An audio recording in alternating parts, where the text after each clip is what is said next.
Upgrades are on tap for the cultural site Arawak as the minister with responsibility for the facility, the Honorable Renwood Wells, toured the area today. Jenna Noel Ferguson was also there and tells us many changes are on the way.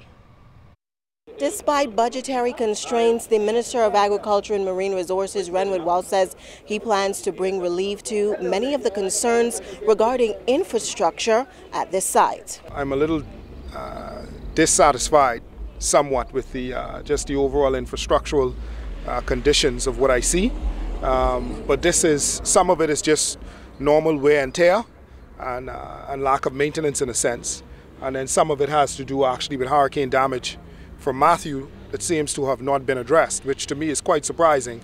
Matthew happened last year October, and we are now in August, 2 months away from an entire full year, and to have an electrical pole sitting on a building for that long, especially when it's broken at the base, is a serious health hazard.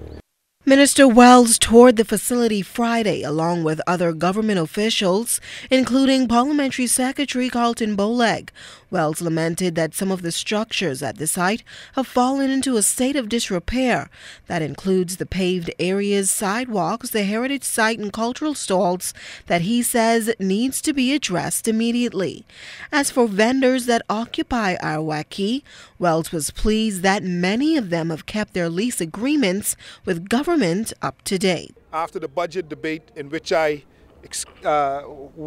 excoriated some of them, we have brought up their leases to the level that it should be. There are a couple who are still delinquent, and we intend to address that issue. I have a plan to speak with the association in the coming weeks, where we'll be able to address their issues and they'll be able to attend to ours. Meanwhile, President of the Arawak Vendor Association, Rodney Russell, looks forward to a positive working relationship with government. Vendors, he said, have been concerned about some limitations that they've had to deal with. No vendor in Arawak should have been owing the government. But what the government had not explained to the Bahamian people is how they impede the businesses and hinder the growth and development of Arawak. Therefore, making the vendors, the business persons, it's difficult for them to pay their national insurance, pay their lease, pay their water bill. Like Sundays and holidays when the business persons out here can make a few dollars, it is blocked off and locked down. For some reasons, police says that is for crowd control. We don't think it is crowd control.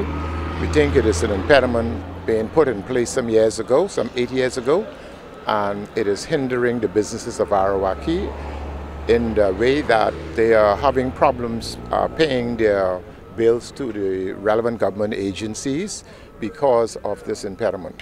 The Agriculture Minister also noted that given the importance of Arawak to the social and entertainment element for visitors and locals alike, concerns will be given top priority. I'm a little displeased, to say it mildly, but at the end of the day, I believe that this new administration is very, very, very, very, very much interested in getting the job done, and we are going to get the job done in areas where we see that solutions need to be brought to bear. Now, both parties have pledged to work together to make Arawak a place where all can enjoy. Jenna Noel Ferguson, ZNS Network News.